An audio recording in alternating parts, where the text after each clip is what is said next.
Fellow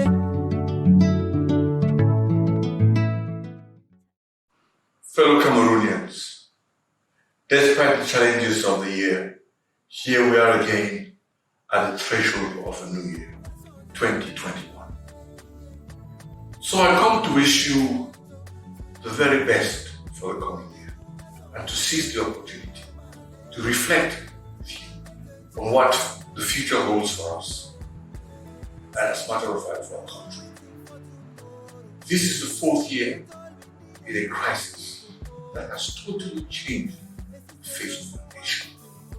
The terms humanitarian disaster, internally displaced persons, orphans, and refugees are all now too real to us. We are left with deserted and destroyed villages, chiefdoms without chiefs, and schools without pupils. We have become accustomed to murders, kidnappings, arson, and all manner of mayhem. We are familiar with the sight of teenage girls in the streets at night, and we are no longer shocked by the sudden spike in teenage pregnancies. We are getting good at hateful language and the demonization of those who seek to express ideas that might well be different from ours. All this has numbed us into a state of despair and total acceptance of the gradual degradation of what should be considered, in my opinion, simple decency. 59 years ago, or 60 years ago, two territories came together. Two territories that had been separated and inherited two different cultures. This reunion was not an attempt to turn back the clock, but rather to create a whole new union, one that recognizes these two distinct heritages and harnesses the assets of each culture and channels it into a shared prosperity for all Cameroonians. The current turmoil we face is the price we are paying for the mismanagement of this heritage, which had positioned our country and Tanzania as well as the pioneer carriers of the Pan-African dream. We have squandered all that capital, and now we are drowning in the river made of greed, division, corruption, deceit, and discrimination. Citizens have now completely lost all trust in the institutions of our country. There is a process of duplication of the elite as those in leadership positions ensure that they make place for their siblings and offspring. Competence and talent are no longer acclaimed. The injustices brought by an unfair and unpredictable retirement system has caused citizens to face retirement with apprehension and discouragement. As regards the youth, the less fortunate now see no future in their own country and are forced to embark on adventures in a bid to emigrate so they may dream again. Stories of the trials and tribulations of those who have gone before and have drowned at sea, who have even been enslaved, do not deter them. They remain convinced that their homeland holds no future, making and preparing them to accept any amount of uncertainty, even at the cost of their very own lives. The crisis in the Northwest and Southwest has produced a politically, economically, socially, and even culturally crippled country. The general political climate in the country is characterized by a real resistance to change. For some, change has always been the manipulation of legal provisions and instruments to produce the same results to the detriment of the population. There is an apparent permanent resistance to progressive and inclusive change.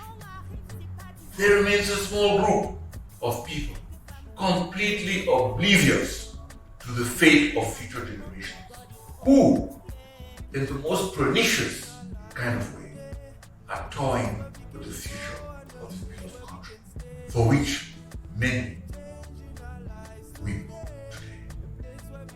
The people should be allowed to own the process of reconstruction in the northwest and southwest regions.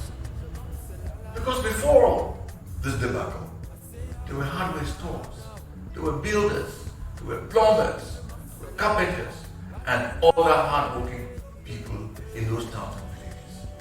They should be brought together, rallied, and put at the forefront of the reconstruction of their towns and villages. Imported, supposedly super constructors, with no link to those towns and villages, have no incentive to ensure integrity and promote transparency. They cannot be made accountable. Just like missionaries, they will be gone. So, as we will step into the new year after the regional elections and start the new experience called decentralization, by applying provisions that were already present in the Constitution 24 years ago, and we shouldn't forget. Globally, the regional elections have produced results that are about 84%, a whopping 84%, in favor of the ruling party. The political dynamics of the centralized system stands ready to be transferred to the regions. This guarantees that what happens in the regions will only conform to the desires of the central forces. Furthermore, regional presidents will have to contend with governors who still wield the same amount of power as before, assisted by a Secretary General appointed by the central power. There is no room for the regional dynamics to influence the course of things. If these elections had taken place soon after the Constitution was adopted in 1996, the political landscape, believe me, would have been very different from today. At the time, many political parties controlled the dynamics in many regions. These parties have either disappeared or become completely weakened. As much as I wish that the present political empires in which we found ourselves today could be solved by this new adventure, I find myself still compelled to reckon with reality. Our political system is, in essence, monolithic and resistant to any form of change. It is intolerant of citizens whose views stray from that promoted by the powers that be. I must salute the creation at last of a national mining company, for which I have been advocating upwards from 5 years. It was difficult, and is difficult, to understand why such an important sector was allowed to be managed through the most opaque and corrupt process. However, I still note that at a time when centralization is topical, I fail to understand why the headquarters of the company is in Yaoundé and not in the mining center of our country, which is the eastern region. We should be careful we do not end with a supposedly decentralized system, which in fact continues to function under the dictates of a centralized administration. The genius of the individual citizen and the dynamics of democracy at the regional level will remain suffocated by an administration which has chosen to adopt the paraphernalia for colonizing force. An administration should be for the people and by the people, and not by the administration for the administration, because this is a form of governance system which is addicted to control and completely phobic to transparency. The forces of law and order, the civil service, the judiciary, the private sector, and even faith-based organizations and civil society are being instrumentalized for political purposes. Our country has evolved since 1996 The demography has changed, and the dynamics that determine the form of a state are totally different. We must go back to the drawing board and have an all-inclusive dialogue, not just in form, but in actual substance. One defined by possibilities, not shackled by what we convince ourselves to be impossible. We must learn to create possibilities so all Cameroonians can find a place and feel they belong. Today, there are many Cameroonians who have nowhere they can call home. We are living in a crisis of injustice, and every day we fail to address this, we destroy the dream of many and even rob them of the right to dream.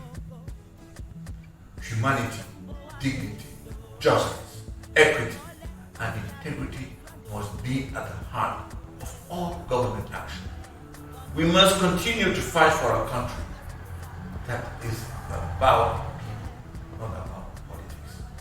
Politics has been weaponized to divide us and turn Cameroonians against their own brethren and their sisters as well. Labels are used to ensure that this division between us deepen and deepen. We must remember that there are many who have lost their lives this year through no fault of theirs, but as a result of the brutality of their own brethren. We pray for the peaceful repose of their souls and also for strength to those that are left behind, helpless and distressed. The efforts we make for the advent of a just and fair society, I hope, will definitely ease the acceptance of these losses. We must also resolve to put an end to the debate on dual nationality once and for all. Once born a Cameroonian, you must be forever Cameroonian, regardless of any other acquired nationality. I have never had any other nationality and have never applied for any other nationality. However, I strongly believe that there is no justification to render access to our country difficult to some of its sons and daughters on the basis of the passport they carry. This year, our country and the rest of the world was hit by the COVID-19 pandemic. We are thankful that the effect has not been as catastrophic as feared here in Cameroon. We must still be vigilant and follow the directives of the health authorities as we are threatened by a second wave of infection. As we approach the question of the use of a vaccine, we should make sure that our scientists are empowered to be able to guide the policy that will protect and preserve the lives of Cameroonians. We are a resilient people. We are a peace-loving and tolerant people. All that we need is justice, love, equity, and of course, respect of our different identities and the exploitation of the country's resources for the benefit of all the citizens. We must endeavor to provide a moral anchor to our quest for development. So, may 2021 be the year in which we hear the calls of reason and come together in that great, big, inclusive dialogue that still has the chance to enable this nation to heal, to take or borrow from Sir Winston Churchill's idea. I conclude by saying that we have exhausted all other alternatives, and this time we must now do the right thing. God bless you.